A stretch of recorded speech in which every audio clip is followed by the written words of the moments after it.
بسم اللہ الرحمن الرحیم۔ شروع اللہ کے نام سے جو بڑا مہربان نہایت رحم والا ہے۔ وَإِذَا طَلَّقْتُمُ النِّسَاءَ، اور جب تم نے طلاق دے عورتوں کو، فَبَلَغْنَا، پھر وہ فَبَلَغْنَا أَجَلَهُنَّ، پھر پورا کر چکی ہو اپنی عدت، فَلَا تَعْضُلُوهُنَّ، تو اب نہ روکو ان کو، أَن يَنكِحْنَ أَزْوَاجَهُنَّ، کہ نکاح کر لے اپنے اپنے خاوندوں کے ساتھ، اذا ترادوا بینہم بالمعروف، جبکہ راضی ہو جائے بینہم آپس میں بالمعروف، دستور کے موافق، ذالک یوعظ بہ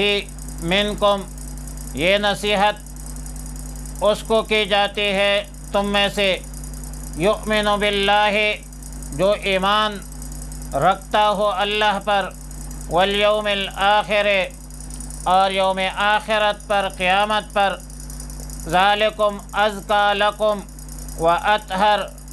اس میں تمہارے لیے بڑی ستھرائی ہے اور بہت پاکیزگی ہے، واللہ یعلم، اللہ جانتا ہے، وانتم لا تعلمون، اور تم نہیں جانتے۔ آیات مذکورہ میں مطلقہ عورتوں کے حوالے سے ایک ظالمانہ غیر منصفانہ سلوک کا انسداد ہے، اور صورت مسئلہ یہ ہے کہ ایک عورت کو طلاق ہوتی ہے، عدت کے بعد خاوند دوبارہ رشتہ نبھانا چاہتا ہے، مطلقہ بیوی بھی راضی ہو، لیکن یاد رکھے کہ یہ رشتہ نبھانا طلاق مغلظ 3 طلاقوں کے بعد نہیں ہے، بلکہ یہ طلاق بائن کی بات ہو رہی ہے، اور طلاق بائن کی صورت میں جب سابقہ میاں بیوی آپس میں رشتے کو نبھانا چاہتے ہو اور سابقہ شوہر سے نکاح اور رشتے ازدواج پر بیوی بھی راضی ہو، لیکن مسئلہ یہ ہے کہ عورت کے بہن بھائی اقربا اولیاء وہ طلاق کو عداوت سمجھتے ہوئے ناراضگی کا اظہار کرتے ہیں، اور دونوں کے درمیان نکاح کے معاملے میں، باہمی نکاح کے معاملے میں رکاوٹ بن جاتے ہیں۔ اس رکاوٹ کو آیات مذکورہ میں ایک ناپسندیدہ عمل قرار دے دیا کہ اس باہمی رشتہ یا نکاح میں اولیاء اقربا کو رکاوٹ نہیں ڈالنا چاہیے، آزاد عورت کو اپنی مرضی سے نکاح کرنا چاہیے، اور بغیر شرعی عذر کے اس کو نکاح سے روکنا یہ ظلم ہے۔ دوسری صورت اس کی یہ ہے کہ جب عورت کی عدت مکمل ہو جائے تو سابقہ شوہر اپنے مطلقہ بیوی کو دوسرے شخص کے نکاح سے روکتا ہے، اور اس حوالے سے یہ سابقہ شوہر اپنی توہین بے عزتی سمجھتا ہے اور کئی بار دشمنی پر اترتے ہیں۔ اب یہ بھی ظلم ہے، بلکہ اس میں توہین اور بے عزتی اور شرم کدھر سے آ گیا؟ شرم تو تب کرنا چاہیے تھا کہ جب طلاق کے وقت آپ نے اپنی بیوی کو طلاق دے دی اور اپنی بیوی پر طلاق کے لیبل لگا کر اپنے آپ سے دور کر دیا، ایک صنف زازق کی زندگی کو اجیرن بنا دیا، وہاں تمہاری غیرت کدھر تھی؟ وہاں تمہاری عزت کدھر تھی؟ یہ کون سی غیرت اور بے عزتی کی بات، عزت کی بات کرتے ہو؟ یہ ظلم ہے، اور اس کا انسداد معاشرے کو، حکومت کو، سب کو کرنا چاہیے، اور شریعت مطہرہ نے اس ظلم کا انسداد آیات مذکورہ میں فرمایا ہے۔ بخاری شریف کی روایت میں ہے کہ سیدنا حضرت معقل ابن یسار رضی اللہ تعالیٰ عنہ نے اپنے بیوی کی شادی ایک شخص کے ساتھ کرا دی، اس شخص نے طلاق دی، یہاں تک کہ عدت بھی گزر گئی، اس کے بعد یہ شخص اپنے اس مذموم فعل پر پشیمان تھا،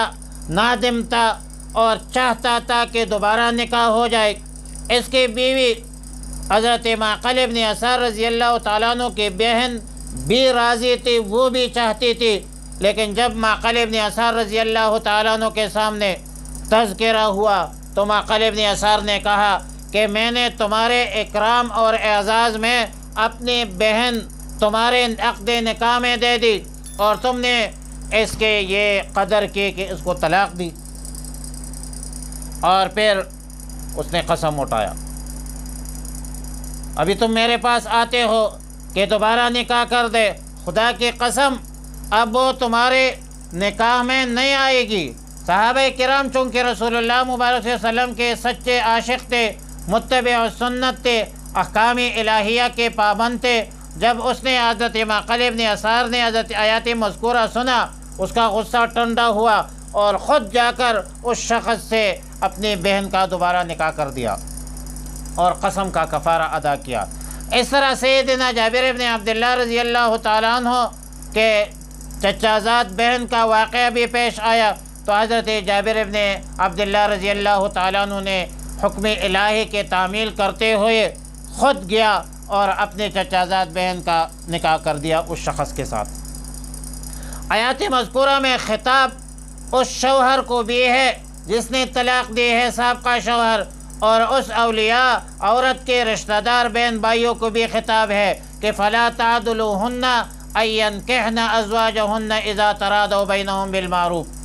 مطلقہ عورت کو مت روکو نکاح سے کہ وہ اپنے تجویز کردہ شوہروں سے نکاح کرے، عورت کی مرضی ہے کہ پہلے شوہر کے ساتھ نکاح کرے یا کسی دوسرے شخص سے نکاح کرے، مگر شرط یہ ہے اذا تراضوا بینہم کہ جب مرد عورت دونوں شرع قواعد ضوابط شرائط کے مطابق رضامند ہو۔ اب یہاں پر رضامندی کا شرط اسی لیے لگایا کہ بزور بازو زور زبردستی آپ کسی عورت کا نکاح مت کریں، یہ بھی ایک قسم کی ظلم ہے۔ عورت کو شریعت کے حدود میں اللہ آزاد ہے وہ اپنے فیصلوں میں، اللہ نے آزاد پیدا کیا ہے، حریت کیا عورتوں کو شامل نہیں ہے۔ اور ساتھ ساتھ یہ بھی فرمایا کہ رضامندی شرعی قواعد ضوابط شرائط کے تحت ہو، مثلا 3 طلاق کے بعد اگر یہی مرد عورت آپس میں نکاح کرنا چاہے تو ناجائز ہے، حرام ہے۔ اسی طرح اگر عدت کے اندر میاں بیوی ایک دوسرے کے ساتھ نکاح کر لے تو یہ بھی ناجائز ہے۔ اولیاء اقربا اس ناجائز فعل کو اپنی استطاعت کے مطابق روکتے۔ آیات کے آخر میں پہلا جملہ یہ فرمایا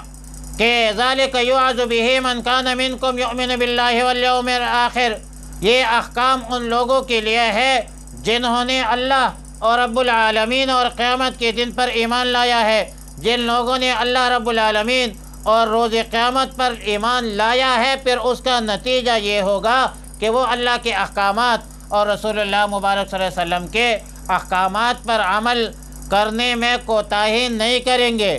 سمجھ لے کہ جو لوگ کوتاہی کرتے ہیں ان کے ایمان میں خلل ہے، کمزور عمل کمزور ایمان کی دلیل ہوتی ہے۔ دوسرا جملہ یہ فرمایا کہ ذالکم ازکا لکم و اطہر، یعنی ان احکامات کے پابندی تمہارے صفائی ستھرائی کا ذریعہ ہے، خلاف ورزی میں آلودگی گندگی فتنہ فساد کا ذریعہ ہے، کیونکہ جوان عورتوں کو نکاح سے روکنا ان عورتوں کے حق تلفی کے اساس پر ایک قسم ظلم ہے اور ان کے عفت اور عصمت کو بھی خطرہ ہے، ان کو عفت اور عصمت کو خطرے میں ڈالنے کے مترادف ہے، بلکہ گناہ میں مبتلا کا وبال ان لوگوں پر ہوگا جو نکاح میں رکاوٹ بنے ہیں، اور